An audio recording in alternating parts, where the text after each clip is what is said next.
Assalamu alaikum ve rahmetullahi ve berekatuhu. Qadirlik Facebook'taki dünyanın her qaysi joylaridagi qarindoshlar.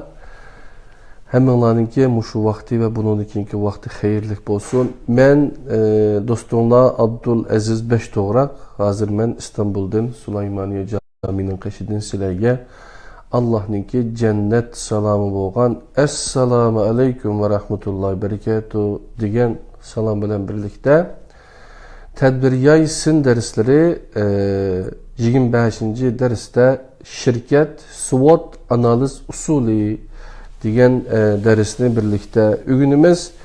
İstanbul'a qış kelaydi, başqa yerlərdə qayıqıbdı. Mən bu doppanni, bu tomaqni kişib çıxqandım. Bu öyünün içində bu almaşdırmasaq bo'lmaydi. Özümüzdənki doppusu bo'lgan bu badam doppumuzni kişib olaylı, qadirli qarindoshlar. Ana olsa men dersimni başlap kitimen. Bugün kılmakçı olan ders Erkin Sıdık yazmaları, kişilik terakkiyat hakkındaki yazmalar, ikinci kısım. Bu kitapnınki 5'idi o, SWOT analiziga bir nemi var. Mesela SWOT analizi degen bu fursat, artıqçılık, tehdit, acizlik. Yani artıqçılık, acizlik, tehdit, fursat. Bularni tədqiq qılınğan, muşularni analiz qılınğan bir usul. Bunu aldıq saatlik dersimizde kişi üzüge SWOT analizini qanday qılıb o toğruluqmu toxtulup ötdük. Qadirli qarindoshlar. Bugün şirket SWOT analizini qanday qilish kerak bu toğruluq toxtulup ötümüz. Men kamerani biraz arkaga ittirimen. Bu yerde ekranda biraz kichikroq ko'ransam, xat biraz cho'ngroq qolsa, texmi yaxshi bo'lgudek, qadirli qarindoshlar. Ana bo'lsa SWOT analizi Erkin Sıdık akimizningki kitobidan biz darsimizni davomlashtiramiz.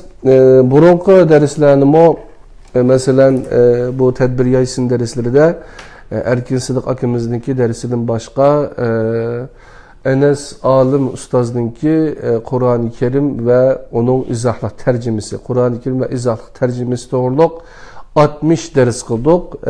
60 derste Kur'an-ı Kerim'deki yeni tercümesini baştan ayak Ramazan'da her ikisi 2 dersten kılıp Ramazan'daki tulukladık. Ayna kılıp 60 dersini ben YouTube kanalımı koyup koydum. Qadirli qarindoshlar. Benim Facebook bu kanalımı kürü alsanlar buludu şu derslerini. Ondan başka biz müşunda Erkin Sıdık akimizin yazmaları kitaplarından neşir kılan kitaplarından bizden tedbir şirketimizde 7 kısım kitabı neşir kıldık. Bugün de 2. kısım kitabı. Ondan başka yine Tor kitabı çıkan Erkin Sıdık akimizdeki Torlar koyup koydu, Torda takip atıdı. Hazır üzü liksiye bir atıdı. Leksiyalarını anlasanlar, texmi yaxshi bilimlarga özünün ağzıdan erişələysizlər. Men faqat biz nəşr qılğan və ya ki özün məşunu özümüzün xalqıga təqdim qısaq faydası var degan dərslərini tanlab qılıbatıma, həmmisiga yetişəməvatıma, ondan başqa bir yerdə vaqtda işləvatqanlığım üçün bu Amerikaya berib kəlgəndən yanqısı cıq nərsələrini qılanmadım. Ondan başqa mening Batur Qaruxanlı qarindishim tərcümə qılğan, mənim tərcümə qılğan bəzi kitablarını paylaşıvatıma. Yəni Qur'anğa əlaqədar, Qur'anni mərkəz qılğan, əsasda yazılğan kitablar, insaniyyətin bəxit, saadəti, iman degan dərslərini qıldıq. O kitabdan 2 babni tügətdik, həm də 3-cü babqa ötümüz canım dostlar. Bugün SWOT analizi, şirket zaten qanday başquruludu, şirketga aloqador bazı meselelerini sizlar bilan to'xtalib o'tamiz. Men o'zim bir şirket qurdum, qarindishim bilan birlashib, tadbir, tashqi savdo, tarjimonlik, tashqi savdo, maslahatchilik, tarjimonlik ve maarif ve sayohatchilik cheklik shirkati degan shirkat. Qısqartıb tədbir şirketi divalımız tədbir LTD deb Türkçe tədbir ltd.com deb kiysanglar, şirketimizga alaqadar bazı yüzaki meselelerni uqalaysizlar. Onundan başqa biz kitap neşriyatçılık işleri bilen, kitap tercüme işleri bilen, her xil torbat tercümeleri qatarlıq işler bilen mi şug'ullanıp kelyapmiz. Şirket çoğun bir şirket emas, şunda olsunmu özümüz tirişiyapmiz. Başqalarının şirketinde işlash nəhayət adamga xotirjamlik tuyg'usi elib keladigan mesele. Ama o'zing öz aldığı bir dükkan içip, xaridorini razı qilib, xalqqa yaxshi bir o'zingmi payda olgan ham haqqimi payda olgan holatda bir ishni qilmoq oson emas, qadrli qarindoshlar. Biz mayli Urumchida bo'lsin, mayli Guangzhouda bo'lsin, mayli Dubayda bo'lsin, mayli Turkiyada bo'lsin, nurg'un shirkatlarda ishlab boqdik. Ba'zi shirkatlarni qurib boqdik. Guangzhouda El-Nur şirketi deb şirketlerini qurgan, Araplarning şirketlerida, tashqi savdo şirketlerida ishlagan. Ondan keyin Turkiyada Suriyada 2006 Suriyaga bordik. 2008 men qaytib men Turkiyaga keldim.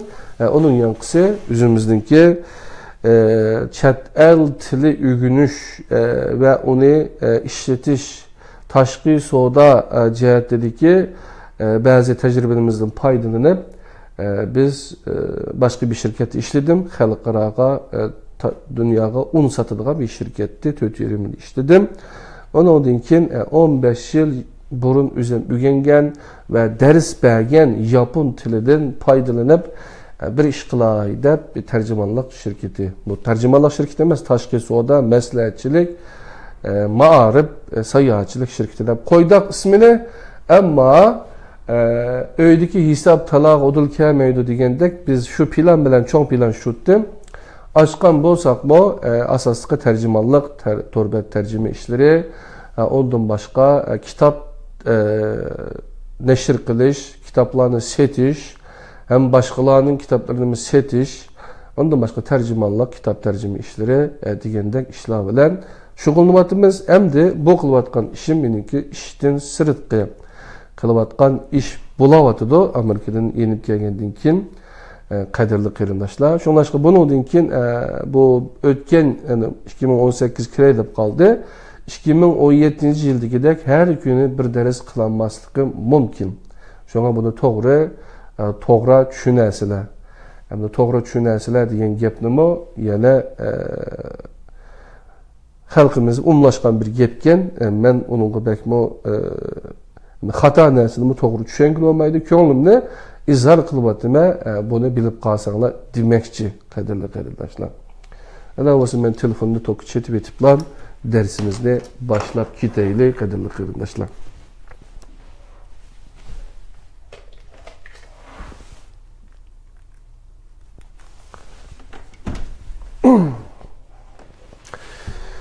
Endi Erkin Sidiq akimiz yaqinda 8 kitabını, Tor kitabını torga qo'ydi.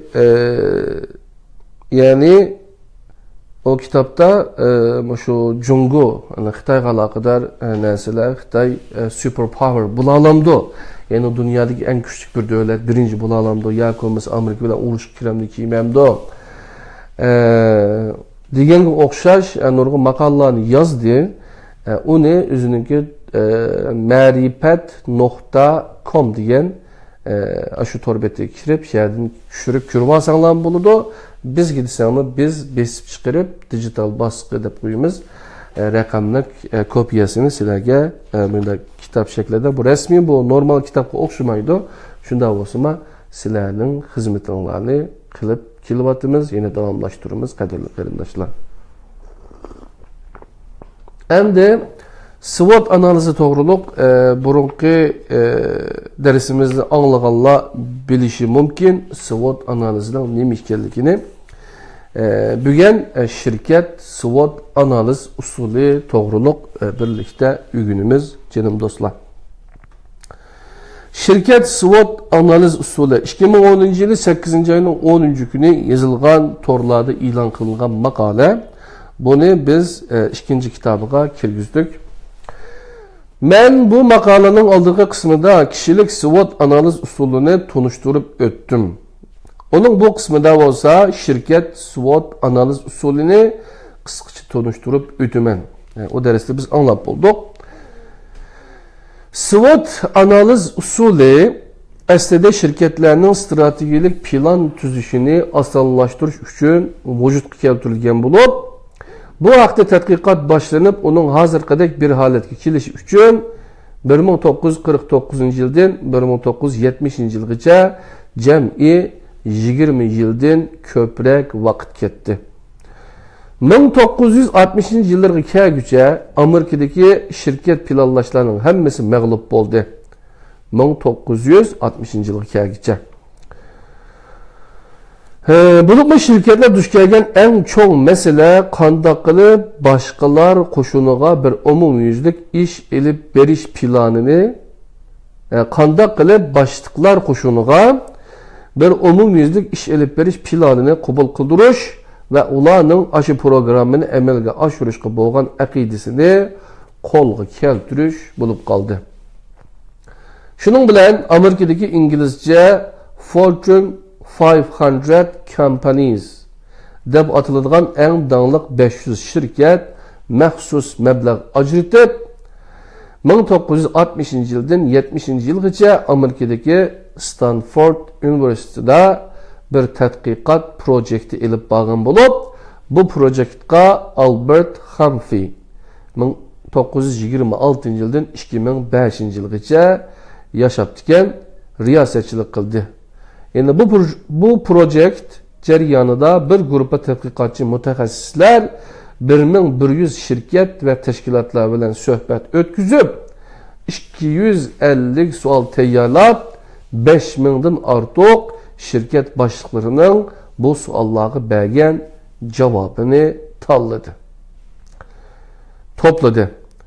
Şunun neticesinde bu tadqiqot guruhidagi şirketlardagi birinci qo'l boshliq cho'qim en yuqori o'rindagi planlovchi bo'lish kerakligini, onunla bevosita qaraydigan har xil rollardagi direktorlar bo'lsa, shu shirkatning planlash qo'shinining a'zolari bo'lishi kerakligini yakunlab chiqdi. Doktor Otis Benepe bir logika zincirini o'ttirib qo'ygan bo'lib, mushu logika zinciri şirket boshliqlarining qo'llashi va aqidasini qo'lga keltirishdagi halqaliq sistemaga aylandi. Otis o'ttirib qo'ygan logika zinciri tuvandikilardan iborat. Qadrli qarindoshlar, agar mumkin bo'lsa, eng ostidagi o'ng tarafdagi paylash degan nimani bilan boshqalar bilan paylaşıp qo'ysanglar, qadrli qarindoshlar, darsni anglamaganlar anglab olsa. Boshqalar qo'shinining qimmati, bahalash, rag'batlantirish, motivation, yani motivasyon deb qo'ydi turkcha, izlash, tanlash, program tuzish, ish elib berish, yani ijro qilish. Yuqoridagi 1, 2, 3 qadamlarni kuzatish ve ularni tekrarlash. Yani birincisi nimiken boshliqlar qo'shinining qimmati, ikincisi bahalash, üçüncüsü rag'batlantirish, dördüncüsü izlash, beşincisi tanlash, altıncısı programı tuzish, yettincisi ish elib berish, ijro qilish, sakkizincisi yuqoridagi birinci, ikinci, üçüncü, yani boshliqlar qo'shinining qimmati, bahalash, rag'batlantirish degan qadamlarni kuzatish ve ularni tekrarlash. Yani qadrli qarindoshlar. Heliqi tadqiqot guruhisidagilar boshliqlar qo'shinining qimmatini o'zgartirmaydiganligini hamda ular uchun nishon, obyektiv tiklab berolmaydiganligini bayqagan. Shuning bilan ular birinchi qadam sifatida ma'lum bir shirkat faoliyatida nimaning yaxshi, nimaning yomon ekanligi haqida bir baholash savolini so'rashni boshlagan. Ondan keyin ular hozir va kelgusida nimaning yaxshi, nimaning yomon ekanligini so'ragan. Hozirgi yaxshi ishlar qanoatlanarlik, satisfactory ishlar yoki ortiqchiliklar bo'lib, kelgusidagi yaxshi ishlar bo'lsa, fursatlar bo'lib hisoblanadi. Hazırki yaman işler, kemçilikler faults bulup, kelgüsüdeki yaman işler bolsa tehditle bulup hesaplanatdı. Yani mana qayta bir okup etay. Hazırki yaxşı işler kanaatlanarlik, yani satisfactory, kanaatçanlık işler. Yoki ortiqchiliklar bulup, yani strong. Kelgüsüdeki yaxşı işler bolsa fursatlar bulup hesaplanatdı. Hazırki yaman işler kemçilikler bulup faults. Kelgüsüdeki yaman işler bolsa tehditler bulup hesaplanatdı. Şunlaşqa bu analiz usulü satisfactory, opportunity, fault, threat. Yani soft analiz usulü deb atalgan. Beşida. Ondan keyin 1964-yilda Shveysariyada ochilgan bir xalqarалық ilmiy tadqiqot yig'inida kemchilik degan so'z ojizlikqa, ya'ni fault degan so'zning o'rniga weakness degan so'z qo'yilib va qanoatlanarlik degan so'z ortiqchilikqa, ya'ni satisfactory degani strong point, in strength so'zga almashtirilgan. Yuqoridagi soft analiz usuli o SWOT, ben yazıp koydum ama ya da SWOT analiz usulüga özgertilgen. Şundan başlap SWOT analiz usulü Amerika bilen Angliyada özlüksüz kanat yaydırılıp 2004 yılga kelgende bu sistema to'liq taraqqiy qildirib bulungan.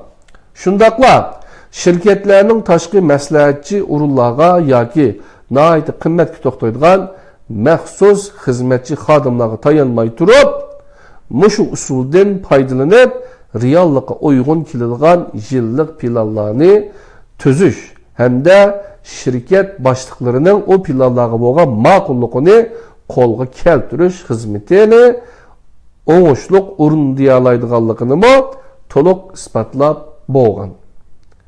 Ya'ni bir shirkatni mangdirish uchun başka bir danışmanlık şirketi deydi ama Türkler pek köp kullanmaydı iken bunu.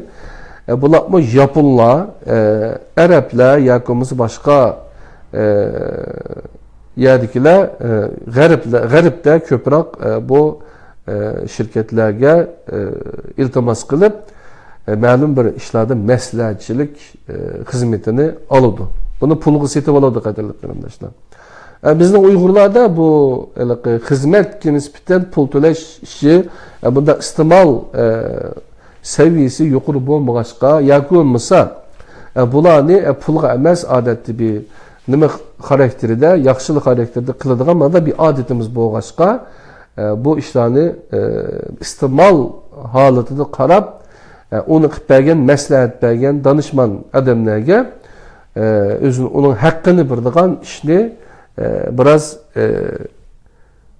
kolumuzu ağız sıkıştırıp koyga yakmaz mühim deb qaramaydigan şuna bir adet var. Şunlaşqa bu cihetki nimimizni tuzutishimiz kerak. Elbette bir adam eynek qaragan chaqda uningki o'zining aksini ko'ralaydi, lekin boshqalar sirtdan qaragan chaqda bizga qaysi ishni xato qilyapmiz, qaysi ishni to'g'ri qilyapmiz, bu to'g'riliq yaxshi maslahatlarni kəsbi xadimlardan, danışmanlardan, məsləhətçilərdən məsləhət alğan çağda texmo ilgirləb manğılı buludu qadirli qarindoshlar.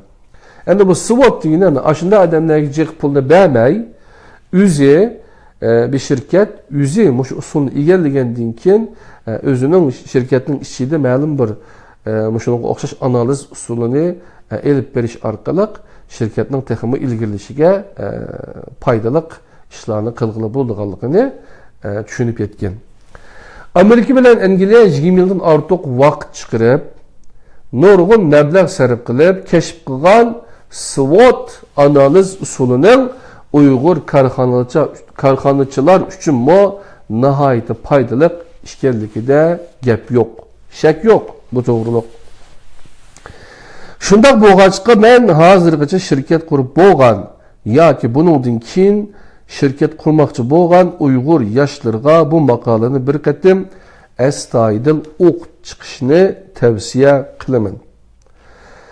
Hozir hammamiz bir shirkat o'rmonligining ishida yashayapmiz. Qaysi tarafga qarasak, qad ko'tarib turgan şirketlarni ko'ramiz. Shundaqla o'z xizmatimiz va xususiy turmushimizda şirketlarga oid uchurlarni davomli uchirtib turamiz. Ushbu maqolada tunishtirilgan SWOT tunishtirilgan uqumlar har bir odamning ana shunday uchurlardan unumli foydalanishi hamda o'zining bilim doirasini kengaytirish uchun xeli foydali deb o'ylayman. Shunlashqa agar siz shirkat qurib bakmagan hamda uningdan keyin bir shirkat qurish planimi yo'q bir yosh bo'lsingizmi, ushbu maqolani bir qatim o'qib beqishingizni hech bo'lmaganda bu maqolaning oxirgi so'z degan qismini bir qatim bo'lsa-mu tinglab qo'yishingizni umid qilaman. O'qib chiqishingizni umid qilaman. Men aslida bu maqolaning mavzusini oldingi maqolniki bilan o'xshash elib, buni ikkinchi qism deb atashni planlagan edim. Keyin o'ylab baksam bu maqolaning mavzusida shirkat degan so'zning bo'lishi to'liq zarur ekan. Shuning bilan bu maqolaga hozirgidek bir mavzuni tanladim. O'qirmanlarning bu maqolani oldingi maqolaning ikkinchi qismi deb tushunishini umid qilaman. Qadrli qarindoshlar, erkinkimiz ism qo'yishga nihoyatda usta bo'lib ketibdi. Oldingi maqola ortiqchilik, ojizlik, fursat va tahdid, ya'ni SWOT degan darsni qilgan 4 dars bo'ldi, qadrli qarindoshlar. 19 betdan boshlab tikamiz 39 betgacha yo'q u bir dars bo'ldi-ku deyman. 39 betga 20 betgan uni o'qib chiqdik.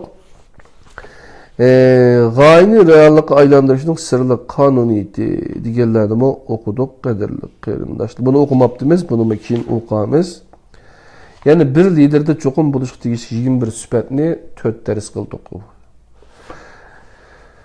Şirket SWOT analizi qandaq ishlarga ishlatiladi degan vaqtimizda tuvanda men shirkat SWOT analizining ishlatish usullarining bir qism misollarini ko'rsatib o'taman.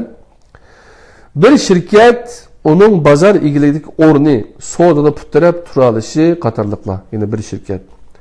Bir setish tarqitish usuli, bir mahsulot yoki uning sorti, yangi egilik ideyasi, strategik tanlash, masalan bir yangi bozorga kirish yoki yangi mahsulot ishlab chiqarish.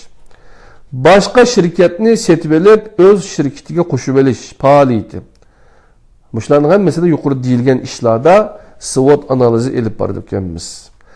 Boshqa shirkat bilan sheriklashishning bir ehtimolligi, ta'minlovchi shirkatni almashtirish, mulozimat shirkat xizmati yoki mablag'ning ishini boshqa bir shirkatga o'tkazib berish.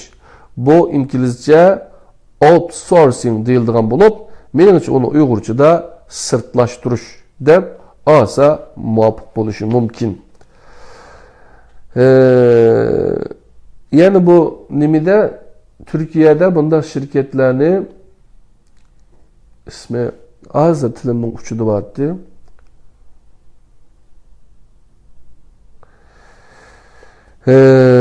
Biz ötün höddügü bir iş deb tushunsak-mi, boshqa shirkatlarning höddügü bir ish desak-mi bo'ladi, sirtlashtirish. Masalan, bir shirkat muqim bir ish qiladi, uning tamliqini boshqalarga höddügü urdi. Ya bo'lmasa ma'lum bir xizmat demakchi. Bir mablag' selish fursati degandek. Mana bu ishlarda shirkat SWOT analiz usulini ishlatyapmiz. Bu yerdagi bir muhim nokta SWOT analizining har bir temisi nihoyat aniq bo'lishdan iboratdir. Faqat shunday bo'lganda bu analizning tadbiqkorlari va uning eng oxirgi bitgan nusxasini ko'radigan kishilar bu SWOT baholashining maqsadini muvofiq darajada tushunadi. Ikkinchi, SWOT analizini o'z ichiga oladigan mazmunlar qaysilar degan vaqtimizda tuvanda men bir SWOT analiz endisini ko'rsatib o'taman. Birinchisi ortiqchiliklar. Bularning ichida taklifning afzalligi, iqtidor, raqobat jihatdagi nisbiy afzallik, o'zgacha setish nuqtalari, mablag', mulk va odamlar, tajribalar, bilimlar va sonliq uchurlar, ya'ni ma'lumotlar, iqtisodiy zapaslar, salgan mablag'dan kelish ehtimolli bo'lgan foydalar, bozorlash, marketing, Xərilərlər dairesi, tarqılışı ve anlatış dairesi. Yenilik yaratış tarafları, baha, kıymet ve sübət, təsdiqletiş, layaqətləşdiriş ve guanəmə eriş. Ceryan, sistema, uçur teknolojisi ve alakalaşış vasıtaları. Medeniyet, pozisiya ve iş hareketdeki ifade tarafları. Başquruşunun tuluq ve üzlüksüz buluşu. Mana o artıqçılıqlarken. Acizliklarımız təksiblərin faydasız tarafı. İktidardaki boşluklar, rekabet gücünün kemçil buluşu, dankı, bazarga kirişi ve tarqılışı cəhətdəki acizliklar, maliye ahvalının naçar buluşu, özüge bilingen başkalarının faydalanış ihtimallıqı bar boğan aciz noktalar. Vaqt dairesi, vaqt çeklimisi ve besimler. Köşme pul məbləği bilen dəstəbki pul məbləğinin qurup getiş ahvali. İzçilsizlik ve teminleş zincirinin müstehkemlik ahvali. Merkezi şirket meşgulatığı boğan tesiri ve buzgunçluk ahvali. Sanlıq məlumatlarının işençilik buluş, plan, neticesini aldınala mölçerleşke buluş bolmaslık ahvali. İrade, sadıklık ve liderlik ahvali. Təsdiq etiş ahvali, işləp çıxırış ceryanı ve sistem ahvali, başquruşunun tuluq ve izcil buluş ahvali. Yani bunların hemmisi her bir şirketdeki nəhayət mühim, her işdeki nəhayət mühim noktalar qadarlı qardaşlar. Hem de fürsətlər, yani bazar terakkiyatı, rekabetçilerinin acizlik tarafları, sanaat ve turmuş usulüdeki yeni yüzlenişler, terakkiyatlar. Teknolojiya terakkiyatı ve yenilik yaratışlar, inovasyon da koydu, innovation. Dünyavi tesirler, yeni bazarlar, ilgilenmeyen bazarlar, coğrafya, export ve import. Yenice özgü setiş noktaları, taktikler, tasadifi peyda boğan fürsətlər ve çoğun soğudu kelişimleri, ihaleler diyendek. İlgilik ve məhsulat terakkiyatı, uçur ve tədqiqat, şirikleşiş, vekil tepiş ve tarqıtış, həcim, işləp çıxırış ve iktisat, pesil, hava klimati ve moda təsirleri. Hem de tehditler doğruluq toxtulumuz, siyasi təsirlər, kanuni təsirlər, muhit təsirləri, uçur teknolojisini rivajlandırış, rekabetçilerin məqsədləri, bazar ihtiyacı, yeni teknolojiye, mülazimət ve idiyle, kem bozup olmaydığan kelişimler ve şirikler. Uzun qoç saqlab qağılıb olmaydığan işki iktidarla, duş gəlgən tosqunluqla, yengilib olmaydığan acizlikla, mühim hizmetçilerden ayrılıp qilish, mühim iqtisadi arq türükdən ayrılıp qilish, işki ve taşqi iqtisatla, pesil ve hava klimatının təsirleri. Mənim uşular mayal yazıb qoyğan SWOT degan gap, yani SWOT. Qaysılar? SWOT degeni, yani artıqçılıqla, strong degeni, S degeni şununla vakalet temsil kılıdı. Hem de W degeni weakness, acizliği. Yani O degeni, yani fürsətlər bu, yani opportunity. Onun dinkin təhdidlər degeni, bu threat degenden şu. Aşının hemmisi yıqqan çağda SWOT degen gap ortaya çıkıdı. Şoň bunu şirket SWOT analiz usulü dep koydak. Normalde aldığınki saatlik sözlügen dersimizde biz bulanı ortaya koyup boğan, onun üzümüzün kişilik ahlakını, kişilikimiz üstüde kandak yapparımız SWOT analizi o doğruluk tafsili to'xtaldik. Ya'ni ortiqchiliklar, ojizliklar, fursatlar, tahdidlar.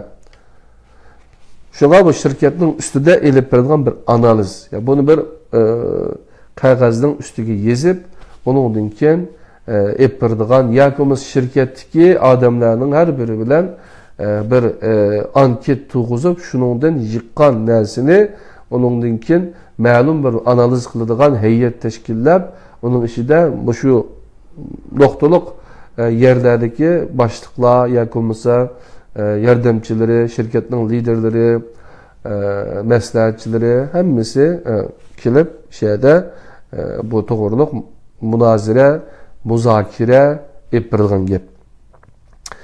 Endi şirket SWOT analizining bir misoli. Tuvandagi şirket SWOT analizining misoli bir tasviriy ahvolga asoslangan bo'lib, uningda boshqa shirkatlar uchun mahsulot ishlab chiqaradigan burun öz savdosini boshqa tarqatquchi shirkatlarga tayinib elib borgan bir shirkatning ahvoli ko'z tutilgan. Ya'ni boshqa shirkatlarga ishlab beradiganlar asosan OEM deb qo'ydi. Bu xalqaro tijorat nimasida ishlatiladi, buning uchun esingizda tutib olsanglar. Bu şirket özünün mahsulotlarini hazır işletilayotgan tarqatquchilarning doirasi ichida bo'lmagan yangi xaridorlarga bevosita tarqatadigan bir yangi tarmoq shirkat qurmoqchi bo'lib, shunday bir plan ustida SWOT analiz elib bormoqchi bo'lgan. Ortiqchiliklar bizning mahsulotlarimiz bozor ehtiyojiga uyg'un, ularning sifati yuqori va ishonchlik kuchli. İşençiliki güçlük. Raqobatchilarniki bilan selishtirganda bizning mahsulotlarimizning iqtidori yuqori. Eshincha ishlab chiqarish iqtidorimizmi bor. Bir qism xodimlarimizning eng tuvandagi xaridorlarga oid tajribasi bor. Yetarli xaridorlar to'pimi bor. Bevosita yetkazib berish iqtidorimiz bor. Yangi mahsulotlarni rivojlantirish ishi obdan yürüşüvatıdı. İşlerini hazır bar bo'lgan şirket o'rinlarida hal qila olamiz. Mahsulotlarimiz tasdiqdan o'tib bo'lgan. İş jarayoni bilan uchur texnologiyasi bizning ehtiyojimizdan chiqa oladi. Boshqalar bu ishga o'zini atgan va uningga nisbatan nihoyat umid var. Endi ojizliklari tizimdagi xaridorlar texnikchi sinovdan o'tkazilmadi. Bazı sahalardaki xaridorlar topida bir qism boşluqlar bor. Biz egillagan bozor bir qadar kichik. Bevosita bozorlash tajribamiz yo'q. Biz chet eldagi xaridorlarga mal yetkazib berolmaymiz. Texnik ko'p setish bilan shug'ullangan xodimlarga muhtoj. Ajratgan pulimiz yetarli emas. Texnikchi sinov elib berib boqmadik. Malni yetkazib beradigan xodimlarni bundan keyin tarbiyalashimiz kerak. Xaridorlar uchun xizmat qiladigan xodimlarni bundan keyin tarbiyalaymiz. Jarayon va sistemalarni vujudga keltirish kerak. Boshliqlar yetishmaydi. Fursatlar. Yangi mahsulot rivojlantira olamiz. Yerlik raqobatchilarning mahsuloti bizniki qaraganda nachar. Mahsulotimizning foydasi yaxshi. Profit margins are good. Eng tuvandagi xaridorlarimiz end users deydi. Yangi ideyalarga yaxshi moslashadi. Shirkatimizni chet ellarga kengaytiramiz. Yangi mutaxassislardan foydalana olamiz. Raqobatchilarimizni hayron qoldira olamiz. Bizning qilganimiz eng muhim egiliklarning iqtisodiga bevosita yordam qiladi. Yaxshiroq ta'minlovchi shirkatlarni topa olamiz. Mana bu nima ekan? Ortiqchiliklari, fursatlar ekan, endi tahdidlar. Tuzilgan yangi qonun bizning shirkatimizga yomon ahvol elib kelishi mumkin. Muhit ta'siri cho'ng shirkatlar uchun foydali bo'lishi mumkin. Bozor ehtiyoji butunlay pasilga bog'liq. Muhim xizmatchi xodimlarni saqlab qolish tez. Markaziy korxona mashg'ulotimizdan chetnab ketish ehtimolligi bor. jamiyatga salbiy ta'sir berib qo'yishimiz mumkin. Asonla cho'ng raqobatchilarning hujumiga uchrab qolamiz. SWOT analizi bo'yicha planlarni tuzib bo'lgandan keyin ularni tuvandagi 6 kategoriya bo'yicha amaliy harakatga aylantirishimiz kerak. Mahsulot, biz nimani sotamiz? Jarayon, mahsulotlarni qanday sotamiz? Xaridorlar, mahsulotlarni kimga sotamiz? Tarqitish, mahsulotlarni xaridorlarga qanday yetkazib beramiz? İqtisad, baho, chiqim va mablag'lar. Boshqarish, yuqorqi ishlarni biz qanday boshqaramiz? 6 dona savol. Mahsulot, jarayon, xaridorlar, tarqitish, iqtisod, boshqarish. 6 bo'ldi. 6 dona mazmun. Bu maqolaning bek uzrab ketishini saqlash uchun bu 6 kategoriya ustida men buningdan ortiq to'xtala olmayman, debdi Erkin Sidiq akamiz. Oxirgi so'z. Men 2009-yili yurtga to'qqan yo'qlashga borganda bir qism o'z oldiga shirkat qurgan Uyg'ur yoshlari bilan uchrashdim. Shu yoshlarning birisi do'stlari bilan birlikda qurgan shirkat boshqa shirkatlarning boshliqlarini shirkat boshqarishning zamonaviy bilimlari bilan tarbiyalash mulozimatini qiladigan shirkat ekan.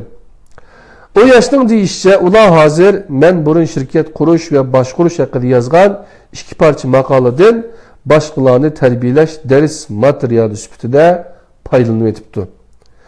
Men bu so'zni anglab bir tarafdan nihoyat hayajonlandim va ilhomlandim, yana bir tarafdan bo'lsa hayron bo'ldim. Men aslida bu 2 parcha maqolaning unchalik qiymati bo'lar deb hargizmi o'ylab bakmagan edim. Shu ahvol mening bu qatim ushbu maqolani yozishimda to'rtko'rik rol o'ynadi. Hozir chet elda o'qish bitirgandan keyin chet elda turib qolib, har xil kasbiy sohalarda ishlayotgan Uyg'ur yoshlarining soni kundan kunga ko'payib menyapti.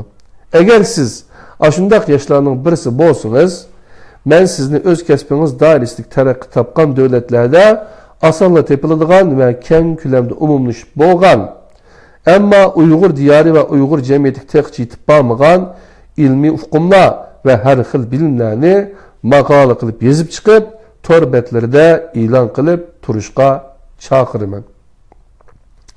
Buning vatandagi Uyg'ur yoshlari uchun siz mo'ljallanmaydigan darajada foydasi bor. Chet eldagi Uyg'urlarning vatandagilar uchun qilib beradigan ishlari nihoyat ko'p. Yuqoridagisi mana shularning birisi, hamda eng asonlarining birisi. Bir ulug' arbobning cho'ng ishlarni qilishini o'zing qila oladigan kichik ishlardan boshla. Degini esimda. Men yuqoridagi ishni chet eldagi Uyg'urlarning mutlaq ko'p sondagisining osonlik qila oladiganligiga to'liq ishonaman. Mana shu. Men burun yozgan shirkat qurishga qanday iqtidor kerak degan maqolamda bir bo'ri bilan bir oila ishtining hikoyasini so'zlab bergan edim. O'zaligi shirkat qurib, shunga tayinib yashagan hayot shu hikoyadagi bo'rining hayotiga o'xshaydi. Boshqalar uchun ishlab yashagan hayot bo'lsa, shu hikoyadagi bo'yni bog'langan oila ishtining hayotiga o'xshaydi. Vatandagi Uyg'ur yoshlari uchun xizmat masalasini hal qilishning bir amali o'z oldiga shirkat qurish. Ro'shanki, bu ishni qilish ancha oson emas. Agar oson bo'lgan bo'lsa, hamma odam shu ishni qilgan bo'ladi. Lekin Uyg'ur diyorining yaqinqi 10 yillik vaqtning mobaynida ahvolga qarab boqadigan bo'lsak, Uyg'urlarning dunyoning yangi taraqqiyotiga osonlik ergishib mang'alaydiganligini, xususiy egilik tiklash jihati nihoyat qisqa vaqt ichida odamni hayron qoldirgudek ishlarni qiladiganligini va qilganligini ko'rib olaymiz. Jungo ma'rifi yoshlarni o'z oldiga mustaqil va erkin tafakkur qiladigan, yangilik yaratishga o'zligidan jur'at qiladigan, yangilik yaratishga qodir bo'ladigan va qo'lni ishlatishga mahir bo'ladigan qilib tarbiyalash jihatda taraqqiy qilgan g'arb davlatlari bilan selishtirganda bir qadar orqada. Lekin oliy maktab asosiy fan o'qitishlarida dunyodagi xeli oldidagi ellarning birisiga kirdi. Bo'libmi islom dunyosi bilan turk dunyosida texmi shundoq. Ashundoq bo'lg'achqa men xususiy egilik tiklashda Uyg'ur yoshlarining o'z bilimlari va o'zlarining har xil iqtidorligiga sal qaramasligini, boshqalar qila olganini o'zlarining qila oladiganligiga to'liq ishonishini bu jihatda yangilik yaratishda nihoyatda mahir bo'lishini umid qilaman. Merhum Abdüşkür Muhammed Emin Muallim o'zining 3 xil millat va milliyatdagi 3 xil qimmat degan maqolasida millatlarni ularning melek, kamalat ve rikabat iqtidori qarab etnologiyalik millat, ijtimai millat ve siyasi milletten ibaret 3 xilga bo'lgan.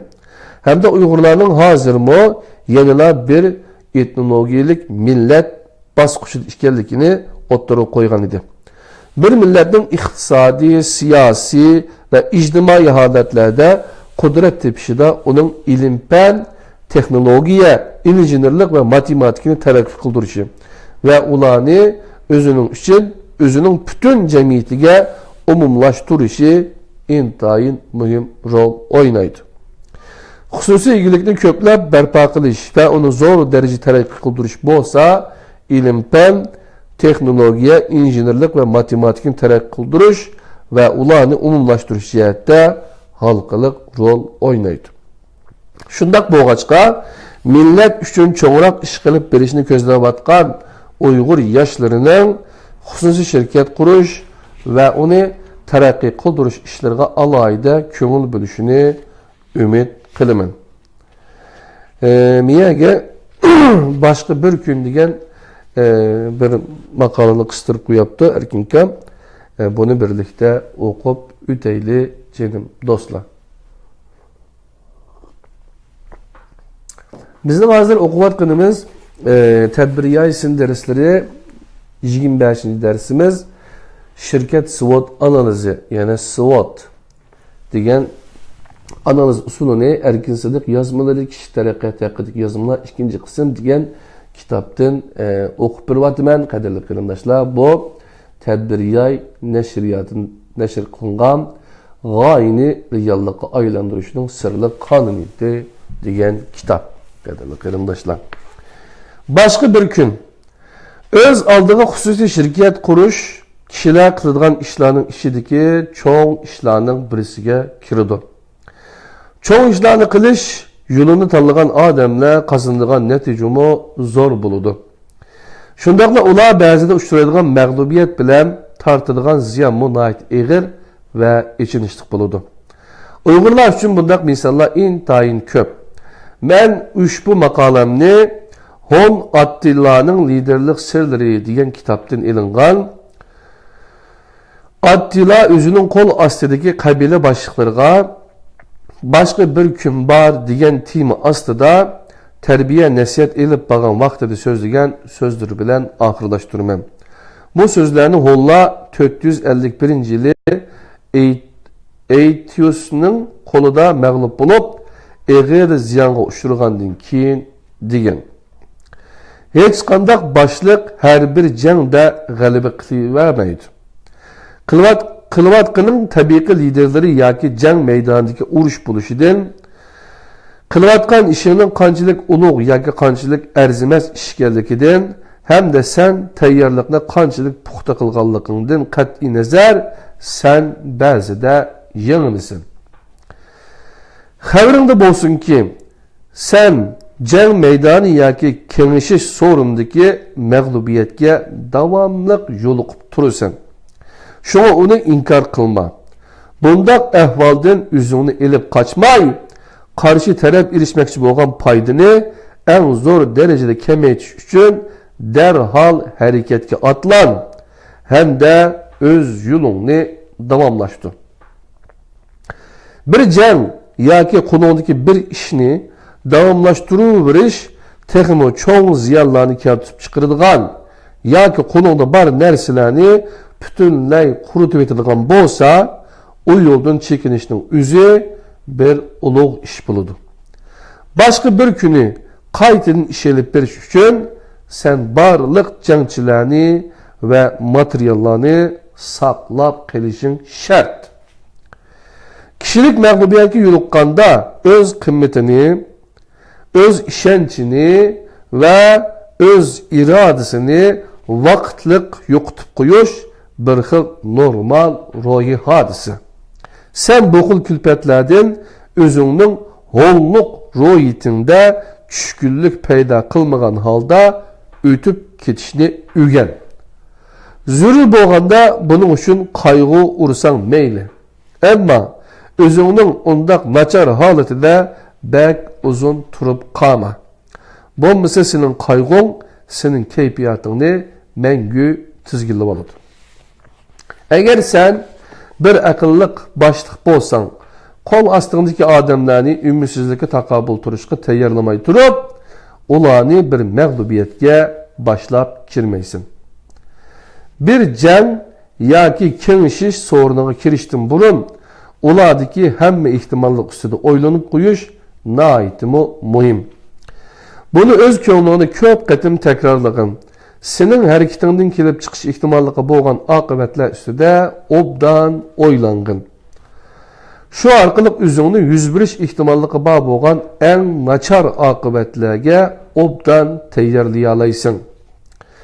Mag'lubiyatdan savoq olgin. O'zing yengilmagan to'sqinliklarga yo'liqqandan keyinmi o'zingning liderlik qobiliyatini kuchaytirolmaydi ekansan, sening tajribalaring nolga teng bo'lib, o'zing va sening qo'l ostindagi kishilar amalsiz qolgan qurbon berguchilardan boshqa bir narsa bo'la olmaydi. Shu narsa doim esingda bo'lsinki, sen ilib berayotgan ish qancha zo'r ahamiyatli bo'ladi ekan, o shuncha cho'ng qarshilikqa uchraydi. Bunda qarshilik ishga yordam va sadoqatlikning kam bo'lishini o'z ichiga oladi. Agar sen bir g'alabaga osonlikda erishgan bo'lsang, yetmoqchi bo'lgan nishoningning qimmati ustida qaytadan o'ylanib baq. Bir oddiy haqiqat shuki, sening natijang va g'alabang qancha zo'r bo'ladi ekan, dushmaningdan keladigan qarshilik, hasrat va umidsizlantirishmi shuncha kuchli bo'ladi. Shundoq bo'ladiganini oldin o'ylab, onun qurboni bo'lib qolma. Shuni bilginki, sening eng ahamiyatli tirishchanliklaring darajasi o'zingninkidan yuqori turgan kishilarning kamsitishiga shuncha bak uchraydi. Buning sababi sen natija qozonganda eng ziyon tortadiganlar shu kishilar bo'lganidir. Agar sening harakating va cho'ng nishonlaring ularga tahdid bo'lib tuyulmaydi ekan, sen ko'zlagan nishonlar arzimas nishonlar bo'lib chiqishi mumkin. Ba'zida to'sqinliklarni yengish kuchingning eng oxirgi bir qismiga ehtiyojli bo'lib qolishing mumkin. Shunlashqa ruhiy jihatdagi jasoratingning bir qismini ashundoq paytlar uchun saqlab qo'y. Chekinish va qaytadan tashkillanish ehtimolligidan ozroq bor bo'lgan vaqtlardami hergiz barliqingning hammasini navbatdagi ishlar uchun sarf qilib tugatib etma. Biz atrofiga o'lishib o'ltirgan bu dala o'timi xili kichiklab qoldi. Sizlar mening bu azob uqubatlarimdan saboq ilib, onundan o'zinglar uchun foydalaninglar. Mening yuqorqi yushurun bilimlarim sizlarning iroda ufuqinglarga o't tutashtiradigan yiqilg'i bo'lib, o'z irodanglarni boshqa bir kuni muvaffaqiyat qozonish uchun qaytadan turg'izib chiqishinglarga turtki bo'lg'isi. Onlarning nafsi to'xtab qolmaydi ekan, ular o'zlarining hamma narsasidan ayrılıp qolgan bo'lmaydi. Ölmegen canda ümit ba, qadirlik qarindoshlar. Can bo'lsa jahon debdikan. Shunlashqa yeni bir kunni boshlash uchun boshqa bir kun the other day degan bo'lishi mumkin inglizchasi. Atilla'nınki yani mag'lub bo'lgan vaqtdagi nimasi ekan, nutq ekan, qadrli qarindoshlar. Buni Erkin Sidiq akamiz shirkat SWOT analiz usuli degan mono maqolasining oxirgi xulosasida biz bilan paylaşıptı. Bizga hamberlinipti, qadrli qarindoshlar. Anda o'sha bugungi tadbir yaysin darslari doktor Erkin Sidiq akamizningki kishilik taraqqiyotidagi yozmalar 2 qism kitobi g'oyani reallikqa aylantirishning sirli qonuniyati degan bizning tadbir yay nashriyat tarafidan nashr qilingan kitobdan o'qiydigan mazmun mishada tugidi. Men sizlarga oddiy qilib shu SWOT analiz usuli to'g'riliq qog'ozga bir narsa yozaman. Balkim sizlarga foydali bo'lishi mumkin, qadrli qarindoshlar.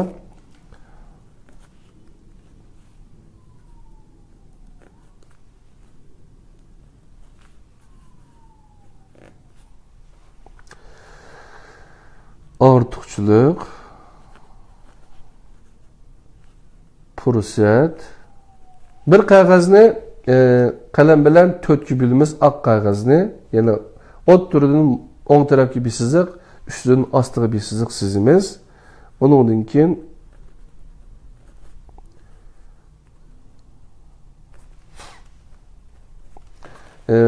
qarasanglar, men ham oq qog'ozga men shuni chizdim. Asli bu oq qog'oz men bundan chizgandan keyin ma'lum meyadikisi SWOT, yani SWOT'daki S, yani strong, yani artıqçılık. Mayadikisi qarasanglar fursat, yani opportunity. Ma sizlikninki üstüdikisi bu ijobiy narsalar. Bu sizlikning ostidikisi nima ekan? Salbiy deb qaragan narsalar. Masalan, ma'o tahdid ma tarafdikisi bo'lsa weakness, ojizlik. Ma ikkisi ma sizlikninki o'ng tarafidagilar sizlarga qaragan chaqda ma sol tarafdagilar masalan ortiqchilik bilan ojizlik bu o'zimizda bor bo'lgan narsalar qadrli qarindoshlar. Ma tarafdagilar bo'lsa fursat bilan tahdid bu bizda yo'q, lekin kelgusida bo'lish ehtimolligi bo'lgan narsalar. Masalan ojizlik ninki qarshısida nima ekan? Ortiqchilikning qarshısida nima ekan? Fursat. Bu fursat egallaydigan narsa. Shundaymi ya? Bu ortiqchilik bizimizda bor narsa. Bu ojizlik bo'lsa, bu o'zimizda bor kamchiliklar. Bu tahdid bo'lsa, bu sirtdan bizga kelish ehtimoli bo'lgan narsa. Buni silsak masalan bu tarafga kelishi mumkin qadrli qarindoshlar. Qarasak mana bular biz tarafga kelishi mumkin. Shunga bu nihoyat yaxshi bir usul. O'zimizningki axloqiy yoki bir oilamizni boshqarish jihatdami, bir shirkatni boshqarish jihatdami, bir maktab, organ, korxona, bir tashkilot hammasida bu ishlatiladi. Shunlashqa bu usulni qandoq nima qilish to'g'riliq yine bu qandoq elib berish to'g'riliq bu shirkatning qaysi nuqtalarida, qaysi sohalarida shundoq bir analiz usulini elib bordik ekanmiz. Ularni bugungi darsimizda o'rgandik qadrli qarindoshlar. Uning oldida kishiligimizdagi, axloqimizdagi, kishilik xususiyatimizdagi qanday qo'llanish shu usulni to'g'riliqmi to'xtalib o'tgan edik. Anda bo'lsa bugungi shirkat SWOT analiz usuli tadbiriyay sin darslarining 25-si mishada tamom bo'ldi. Allohning o'ziga omonat bo'linglar. Assalomu alaykum va rahmatullohi barakatuh. Boshqalar bilan paylaşib qo'yinglar qadrli qarindoshlar. Ya'ni bir yaxshilik bu biz o'zimiz haqsiz qilayotgan bir dars. Boshqalar foydalanib qolsa texmi yaxshi bo'ladi. Yaxshilikninki, solihatninki haqqi tarqilish Qadrli qarindoshlar, assalomu alaykum va rahmatullohi barakatuh. Abdul Aziz Beshto'g'rak qarindishinglar İstanbul Fatih'ten sizlarga anglatdi. Assalomu alaykum va rahmatullohi barakatuh.